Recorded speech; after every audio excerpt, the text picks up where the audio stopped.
Has Cam Thomas played his last game as a Net? I'm very hesitant to say this, and it's the first time I've said it publicly. So I hope Nets fans don't crucify me, but gets it off in time. And he's got it, baby! Big time Nets win. The only Net fans you know? The only Nets fans you know? Man. I mean, come on, man. Or are these guys? Welcome back to Only Net Fans You Know podcast. I'm Peter. Welcome to episode 112. We have a very special guest today. Former Auburn Tiger, Daily News Nets beat writer, CJ Holmes. What's going on, bro? What's going on, Pete, man? Good to see you. So, man, last time I talked to you, things were very much different. Nets have 2 wins so far. You look at the stats, they're one of the worst teams offensively and defensively, one of the worst rebounding teams in basketball. What's the feel in the locker room? I can imagine there's a lot of frustration there. I mean, I'll say this. The Nets, more so than any team I've covered in the past, kind of do a good job of masking what's really going on if there's something really going on. But, you know, in the periods that the media is allowed in the locker room at Barclays Center, I mean, I don't get overtly negative vibes. I think I get neutral vibes more so than anything, right? You know, when we're talking to guys in the locker room, they seem positive. They know where they're struggling and they know where they need to improve. So at least they're self-aware of the team's issues. But I wouldn't say that there's a feeling of Armageddon in the locker room. There are a lot of high character individuals on this Nets team. I think the veterans in that locker room know that they're dealing with a pretty young team. And I think the youngsters know that they have a long way to go to become serviceable, consistent NBA rotation players. So I do think all of that stuff is kind of at the forefront of everyone's minds. And, you know, while the team is off to a 2-12 start this season, I don't really get a sense of panic. If anyone, I'm kind of getting a sense of frustration from Jordi Fernandez. And it's not to say that he is, you know, showing negative emotion, right? Like overtly showing negative emotion, but you can kind of tell some of his responses in these press conferences that he is a coach that wants to win. And this is frustrating for him. And you can see that will to win in some of his lineup decisions, right? If Jordi didn't care about winning, then Egor Demin, whose minutes have been very limited in the fourth quarter as of late, would be out there playing, and he wouldn't really care about his mistakes. But instead, we're seeing Tyrese Martin, right? Instead, we're seeing Terrence Mann at point guard down the stretch and things of that nature. He's not used to having to beg his players for competitiveness. Granted, it seems like they're finally starting to do that over these last 4 games. The Nets' competitiveness can't be questioned over these last 4 games. You can tell the guys are out there competing, but the fact still remains that this is a situation that Jordi Fernandez just isn't used to being in. And be that as it may, Joe Tsai and Sean Marks hired Jordi as their head coach because they identified him as the person who can navigate these storms until the Nets get back into a position where they can be competitive. Last year, I don't think there was a question at all with player competitiveness. What do you think the difference was coming into this year? Is it just because it's just a younger team? It's hard to tell, right? It's hard to tell. I mean, as far as you know, right? Because you don't know 100%. For sure. Yeah. But, you know, we went to all these, you know, training camp practices, and all we heard about was, like, you know, the high level of competition and how Jordi was running these guys into the ground and they're getting their conditioning in and guys were stepping up, namely guys like Tyrese Martin, things of that nature. But, you know, for them to come out so flat to start the season, it was very jarring. I mean, I remember, you know, talking about kind of my preseason predictions. Did I think that the Nets would be a playoff team or anything like that this season? No. But I thought that they would be a team, much like last year, that would be pretty competitive out of the gate. You know, and then we get to the trade deadline, then veterans are shipped off, and then the young guys are, you know, thrown in the heavy minutes, and then that's when you start to see the decline, right? So that was really jarring for me, Pete, to see them come out so flat. And again, I can't quite put my finger on why, but if I had to guess, I mean, these guys know what's up. They know what the front office is trying to do this season, right? Of all this talk, you know, from Sean Marks about, we want to win as many games as possible. Let's be real. This is a generational draft class coming up here, even more so than last year. And we thought last year's class was loaded. Last year's class might not be able to hold a candle to this year's group. You know what I'm saying? So, and, the Nets haven't had the number 1 overall pick since 2000, Kenyon Martin. So, with guys like Darren Peterson, Boozer, AJ, coming out this year, even a guy like Nate Ahmed or the Carolina kid, Caleb Wilson, there's just so much talent at the top of this year's draft. It would behoove this Brooklyn organization to put themselves in the best position possible to have a quality lottery pick this year. So, and here's my thing. These guys, these veterans, namely, they all got cell phones. They see these things. They hear the chatter heading into the year. They see the win total projections and things of that nature. And, when you're reading and hearing stuff like that all off season, and then you're on a team of a bunch of youngsters where development is supposed to be the priority. As a vet, it's kind of like, it takes a certain kind of person to still be able to get up and go out there and compete every night. Especially guys like Nic Claxton, who could be traded sooner rather than later, right? A lot of these guys are just trying to tread water until they can move on to their next NBA opportunity. Maybe I'm wrong, but that's just kind of the sense that I got. And it took Jordi a couple games to get these guys like, no, like you're here now, right? Forget what might be happening. Forget what the bigger picture plan is. Jordi always says, like, I can live with wins and I can live with losses. I can live with turnovers. I can live with missed shots as long as you are playing hard, right? So it kind of took Jordi a couple games, more so than last year, to get that point across to this group. And, as much as Nets fans don't want to hear it, and as marginal as it may be, this Nets team has improved over the last 4 games. You're kind of seeing that the Nets are taking baby steps, right? Even the youngsters are taking baby steps, getting a little better and a little better every game. So, Jordi always preaches, 1% better, 1% better. And I think we're starting to see that. So we could talk about the roster and just break it down in so many different ways. We heard the rookies are going to be thrown into the fire. We're almost 15 games in. We've seen their playing time kind of shrunken. Some guys have been moved to Long Island. They're taking the Long Island-Brooklyn shuttle back and forth and whatnot. I could assume it's Jordi's prerogative to pick guys he thinks are going to win right now and are ready to play right now. What changed from throwing them into the fire to now they're playing in Long Island? That I'm not really sure of. It's so jarring to see a guy like, Ben Seraph to go from starting the first 5 games of the season to not playing at all.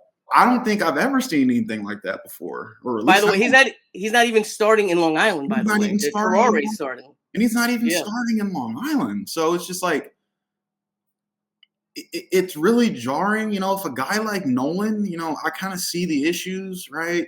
He's struggling with the physicality of the NBA game, and the shooting's not there yet. He's a guy that I can say absolutely needs to be in Long Island. But Danny Wolf, dare I say it, has been dominant in Long Island, right? He's, in my opinion, he's already proven he can play in the NBA. Drake Powell's been great. And Egor is getting better and better. It's seemingly every night. And I wrote about this a couple weeks ago after the Knicks game at MSG. It's just like, I get that Jordi wants to be competitive. I understand that you can't just have these veterans on your roster and not play them at all. But if development is the number 1 goal in Brooklyn right now, then why aren't these youngsters playing more? Why is Egor on the bench during very valuable clutch time minutes, right? Why isn't Ben Seraph given the same leash to play through his mistakes like Egor is or Drake is, right?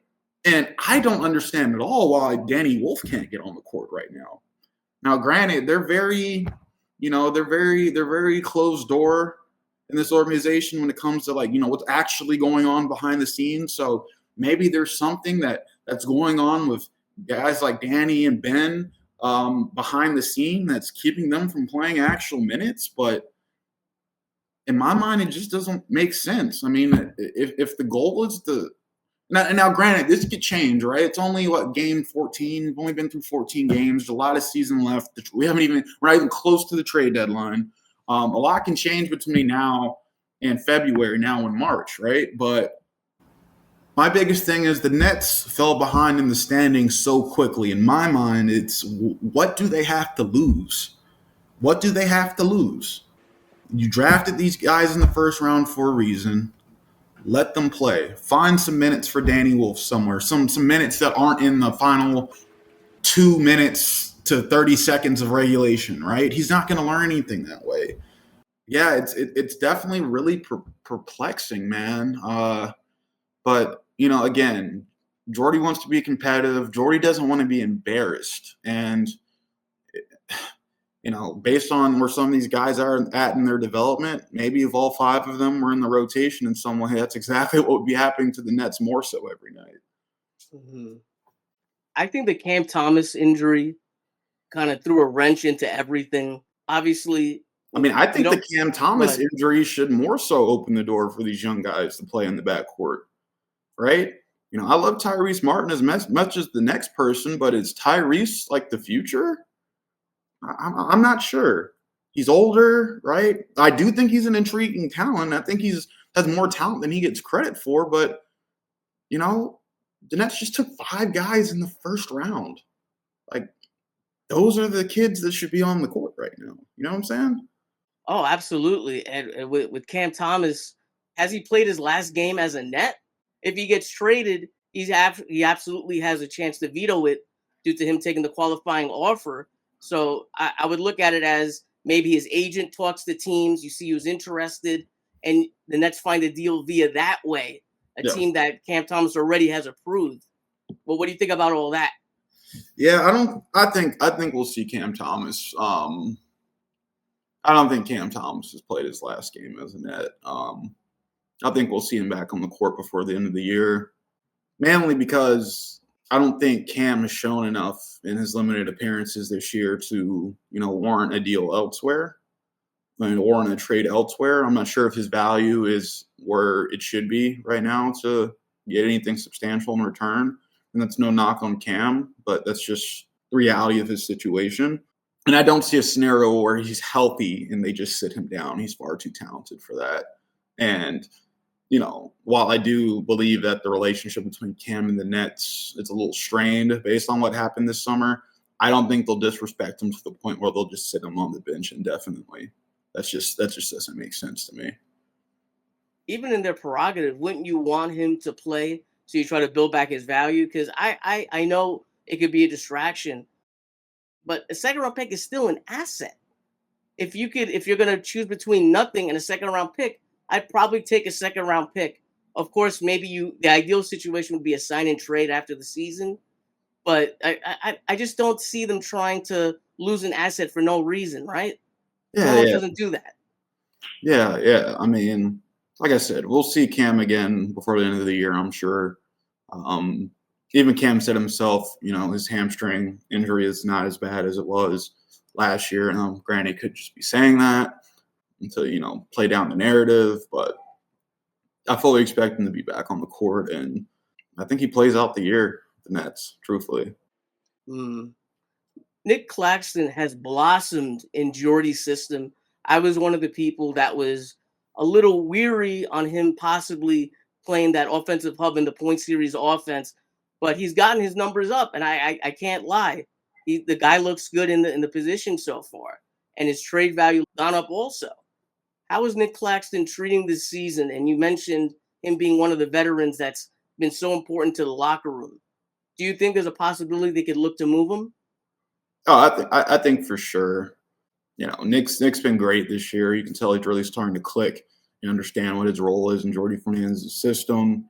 He's been more efficient around the rim, or I'll say this: he's starting to regain that efficiency that first put him on the map in Brooklyn, right?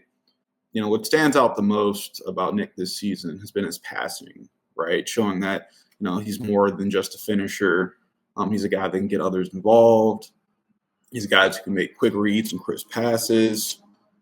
He's been driving to the rim with more aggression than ever before, which of course is also opening up passing opportunities for him. And I think he's in the midst of a career free throw shooting season. He's also averaging a career high in points through his first handful of appearances this year. So Nic Claxton definitely has it rolling right now, and he's as level-headed as ever. Whenever you talk to him in the locker room, win or losses, he's just very level-headed. You never see him too high or too low. And with that contract, right? I think maybe he's a guy who could be moved this summer. I don't think he's moved at the trade deadline to get a year off that deal. Makes him fit into a salary cap somewhere more smoothly. But in terms of assets, on this team's roster, I would say that Nic Claxton is definitely high on that list, if not the highest. Micheal Porter Jr. is putting up great offensive numbers. I personally think that with that contract, the injury past, I just don't see him as a trade candidate on the Nets. Pretty much his cap hit is around $40 million. That's 25% of the cap. I understand looking at the numbers and saying, man, that guy could help my team. But I just don't see that being something that's movable right now. What do you think about that? Yeah, under this new CBA, man, with that contract, I don't see MPJ going anywhere anytime soon. He's definitely going to be a Net this season. Maybe there's a team that wants to take a chance on him in the off season, but he's going to be a Brooklyn Net for 82 games this season. Porter's not going anywhere. And I think the Nets won that trade with Denver, right? Look at Cam Johnson. He's been struggling a little bit in that system with Jokic.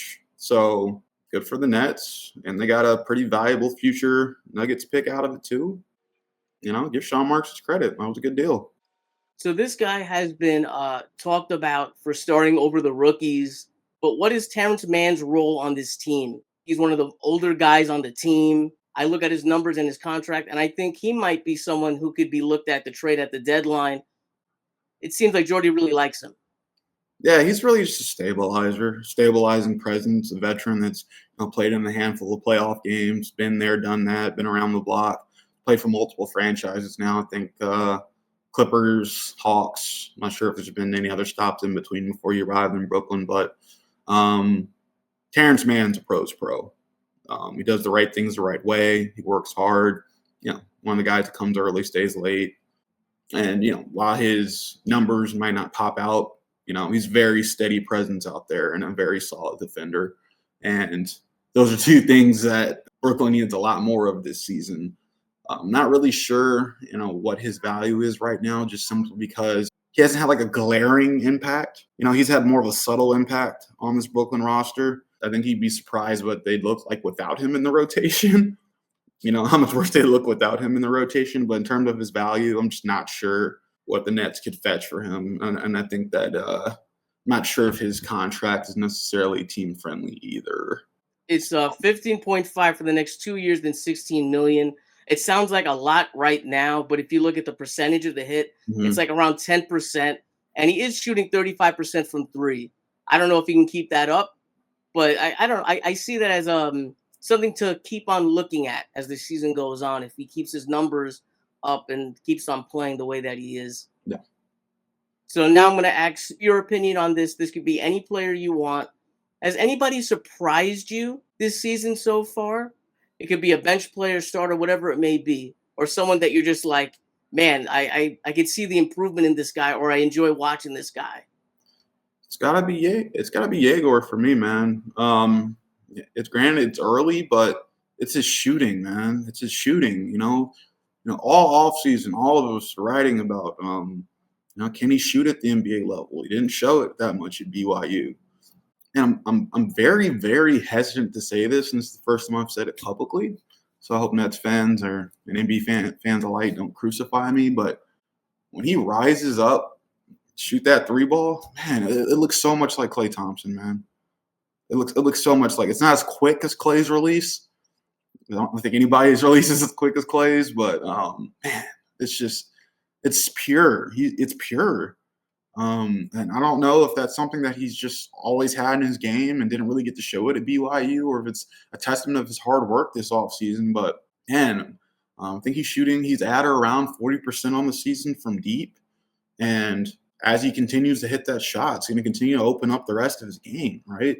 So you just saw yesterday him just stepping into him with confidence, especially that one early off the dribble. I'm like, who is this kid out here, right? So, when the Nets took him at 8th overall, I remember sitting watching the draft. I'm like, why would they do that? Why would they do that? But I got to be honest, man, I'm really starting to see the vision, because if this is what you're getting from Egor in year 1, imagine who's going to be in year 3, year 5, when he learns how to start, using his 3 ball to, open up the court and getting to the lane, finishing in traffic and dishing, and his vision. I mean, I've been very impressed by his development so far, but more so I've been impressed by who he is as a human being. He's a great kid. He's very self-aware, and I don't get a shred of arrogance from him whatsoever. And really, I can say that about the Nets' entire class, right? You can really see what that common thread is in these players. Hard workers, good attitudes, right? That you can say that about all 5 of those kids. So, yeah, man, I've been pleasantly surprised by Egor, and he's made this many strides in 14 games. I think Nets fans are gonna be pretty pleased about where he's gonna be at by game 82. I think it's very important. You just mentioned Klay Thompson, that you covered the Warriors, and you actually have a ring from one of their championships. So you're someone who's seen a lot of Klay Thompson. So I give a lot of weight to your words when you say something like that. The player to me that I've liked the most so far, and I'm happy he's finally getting this time to play, has been Noah Clowney. He still has a lot that he needs to work on. The rebounding, field goal percentage needs to go up. What do you think about Noah so far this season? He's a bully. Noah's been a bully, man. I think there was a play last night where he just punked Jaylen Brown under the rim, and you've been seeing that almost nightly from Noah now. A lot was made this offseason about the muscle he's put on, but it's one thing to put on muscle. It's another thing to actually use it, like, in practice in an NBA game to your advantage. And it hasn't taken him long to learn how to do that. And you're starting to see the impact that he can have, not only from, behind the 3-point line, but in the paint. So it's like good for Noah. I'm not as surprised about Noah because I expected him to make this jump in year 3. I expected him to make this jump last year, but I always thought that Noah can be this kind of player. He has all the tools to be a great 4-man in this league. The only thing that's been holding him back is, minutes and experience. He's starting to get that now. I don't see any scenario where he's taken out of the starting lineup going forward. And ever since he's been put into the starting lineup, he's injected a different level of energy into this Nets lineup. So, good for Noah for taking advantage of his opportunities, and good for Jordi for giving a young player a chance. Yeah, people would be surprised. In the 8 games that Noah has played as a starter, 13 points, 40% from the field, 37% from 3, 3 rebounds, and an assist and steal a game so far. And I think that's only going to get better. I'm going to start wrapping things up now, though. I got a couple rapid-fire questions for you. Is Drake Powell going to be starting after the trade deadline? What do you think? I just don't see. Jordi's been so hesitant to play these rookies minutes. I just don't see a scenario where he's throwing 2 out there in the starting lineup, especially if Terrence Mann's still on this roster. Micheal Porter Jr. still on this roster. Guys who need the ball on the perimeter to be effective. So I think at least in Drake for his rookie season, he's best suited as that spark plug off the bench, and he's been great in that role so far. And does Drake now have what it takes to be this team starting, 2, 3 going forward? Absolutely. But I just don't think he's quite there yet in terms of not necessarily defensively. I think he's been great defensively, but in terms of what he can bring to the table offensively, I don't think that warrants a starting spot as of yet. Over under Noah Clowney's 3-point percentage. Under or over 33% from 3? I'll go over. I'll go over. He's definitely putting them up. But I think as the year goes on, Noah's going to learn how to be, more efficient with his touches. When to shoot, when to drive. So I think when he finds that balance, it's going to lead to greater efficiency, all around in this game. So I'll definitely go over. I don't think he's going to struggle that much from deep. Claxton, over or under 14 points a game? I'm going to go over. Nic has gotten off to a strong start this season, and I don't see, why that would change. I don't see why that his efficiency would suddenly dip ridiculously. I think this version of Nic Claxton's here to stay. He seems focused. What they say about Bo Nix, he's focused. He's having fun. I think she's a dark horse. I'm playing out, but Claxton. Funny. You're hilarious. Claxton's been great, and I do think that efficiency we're seeing from him is here to stay, because I think Claxton knows that that's his ticket to that might be his ticket to a contender one of these days. Most likely to be traded? Definitely Nic Claxton. I think, so far through these opening games of the season, he's separating himself as, one of the better quality centers in the NBA, and good center play is at a premium right now across the league. I mean, granted, you have your superstars like Jokic, but in terms of that middle tier to above average tier, that kind of production is few and far between. You know what I'm saying? There's not a lot of in between. So, Claxton's been involved in trade rumors for a while. So I do think that if he does keep this up, he will be the most likely to be traded, which would open up minutes for Danny Wolf to play finally. So, over or under 13 wins for the rest of the year? Or you could say 13 wins in total. I don't know, man. Jordi Fernandez is the head coach of this basketball team, man. And I know Nets fans want to see the tank, but like I've said at the top of the show, they're trending upwards. Gradually, yes, but they are trending upwards. So I'm going to go over 13 wins. I don't know what that number will be, but I think the Nets are going to get hot here soon, much to the dismay of Brooklyn fans everywhere. Okay, CJ, let's get some plugs in there for you. And I just have to say, unfortunately, your football team, the Washington Commanders, as my New York Giants, we don't even gotta talk about that, man. I've been trying to disassociate from all things Washington football over the last couple weeks. You should have saw me in my kitchen sitting in silence after that Seattle game a couple weeks back, man. That hurt my heart, man. But we stole one last year, man. We stole a year. We're gonna have to give that year back eventually. So, and the Bears stole all of our good luck after we took theirs last year. So hopefully now all the karma is evened out, so we can actually start rebuilding properly now. So you're good. You got the quarterback. I had to jab you with that a little bit. I had to. All right, CJ. You have any big articles coming out or anything you want to promote? Nothing imminent. I am working on some big stuff for December around Christmas. So keep an eye on that. The next feature project, I'm going to try to tackle something on Drake Powell. So you guys know I get my features off. So keep an eye on that. Other than that, man, y'all can find me on X at Holmes Scribe and on Instagram at CJHolmes22. All right, guys, you can follow me at NetFans, on YouTube and Twitter. If you enjoyed this episode, like, subscribe, comment, all that good stuff. By doing that, it pushes the Nets topics out into the YouTube algorithm. So you help this podcast as well as other Nets content out there. Have a good day. Have a good night. And let's go Nets. We're out.